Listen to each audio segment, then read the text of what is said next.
was in this room, I sat here for 3 days, or 2 days, I guess it was, the longest I ever sat in one spot, and we had an energy summit.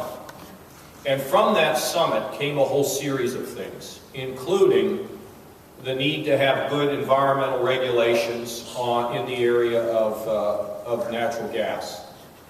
You know, the fact that we wanted to make sure we had good regulations on gathering lines and the high-pressure pipelines, that we could have good disclosure on the fracking fluid, because frankly, we want moms in Ohio to be our greatest advocates because they want their sons and daughters to get jobs.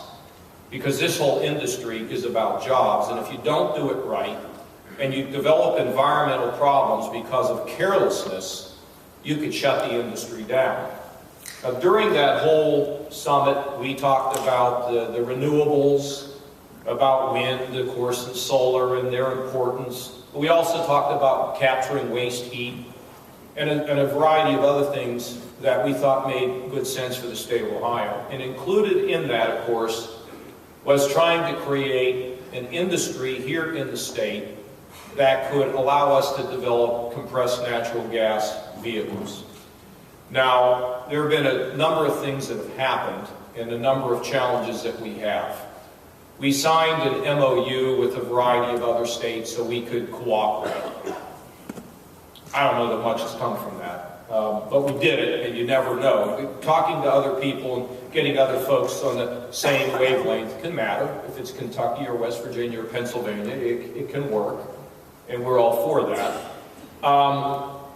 We have the state of Ohio now, as we roll our vehicles off, particularly these big trucks, these snow plows, and whatever else DOT or the Department of Transportation has, in refitting them with natural gas.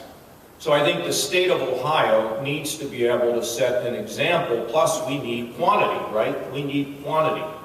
Because these filling stations are not easy to develop. To develop the infrastructure of the filling stations are difficult. As I go around the state, I've had a number of business people, you know, not tremendous number, but a number of business people who run, you know, significant enterprises tell me they'd like to be able to switch over to natural gas. And so I get excited and I give those names to Wayne. And so we have people that are working on this, private sector, public sector, but you know, it's all about building out the infrastructure. Now I'm told, you know, Chrysler has natural gas vehicles. Wayne and Todd were in one. And they said it was just fantastic. I've talked to Mark Fields at Ford about this. You know, can we build cars in Ohio that can accommodate natural gas? And they're all saying the same thing, which is, where's the market? So we have to bring about the market. Now, one of the things that we really need in our state is to get our business organizations to be more effective at being able to communicate a sense of urgency to the members of those business organizations, which I don't think is being done. I have to work on that, and I have to get to the boards and try to hold them accountable for this. But we are really committed to being able to do this. Now, Todd Snitchler is he's as smart as they get. He's a really, really smart guy. He's really committed to this, and he's told you all that. He's, I guess, been on the panels and that. And then you have Wayne Struble here, who's our head of policy in the state of Ohio. He's, you know, brilliant. Craig Butler, who's next to Wayne. We're all committed to this. So what is it going to take? Well, first of all, we have the natural resource, Gordon. I mean, we have the natural gas. I mean, it's happening. We have everybody and their brother investing money in our state and figuring out how they can get to the liquids, but at the same time they're getting the liquids and the oil, they got natural gas, so we're going to have it. And proximity matters, number one. Number two, I think the state will do what it can do to try to jumpstart this with our vehicles and our fleets. Before we came in, we never even knew when they turned the vehicles in.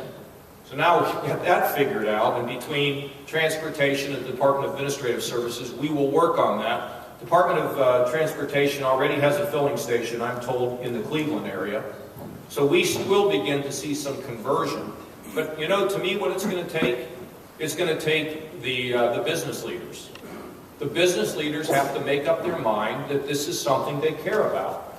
And if you can show quantity and you can show a market, then we can get more filling stations. And as we get more compressed natural gas stations out there, then we can get the auto industry to show more interest. We may be able to get them to build more cars here, and then we're off and running. Because it would be just fantastic for Ohio to be the #1 leader in America in terms of reducing our dependence on foreign oil.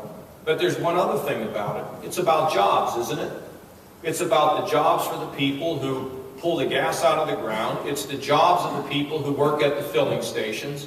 It's the ability for you to save money in your businesses to the bottom line so you can do more investment and create more jobs.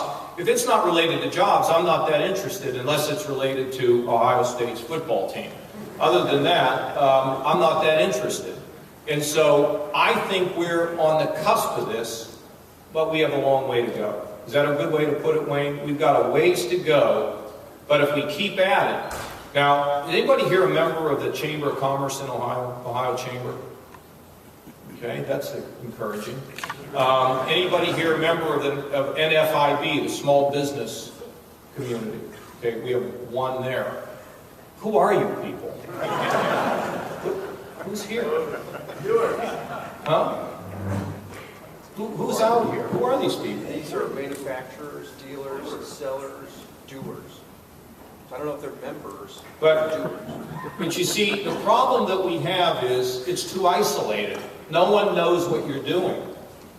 So until we can build some sort of a critical mass, it's not going to happen.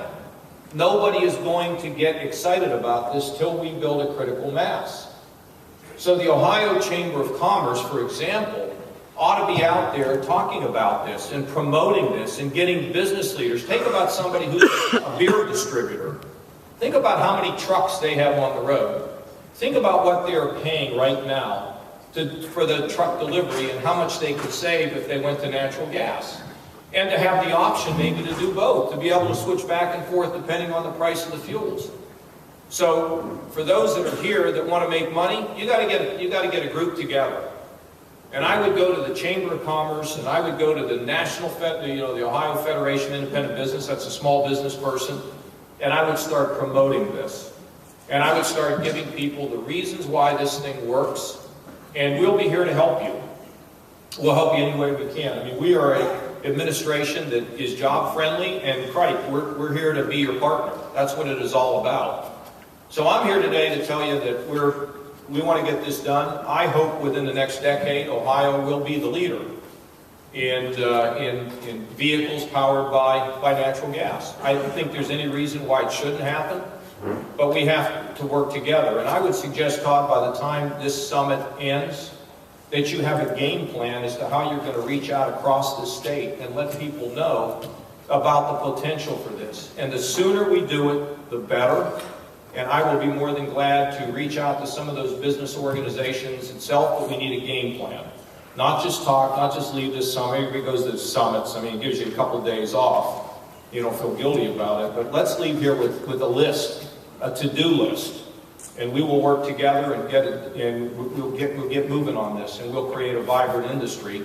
And in the meantime, people like Gordon that has this automotive research institute out here, he gets it too. And he'll figure out a way in which they can play a bigger role and make sure that we develop more efficient and more effective vehicles, and it can all work. So thanks for listening, and good luck, and I'll look forward to the list. See you the next time.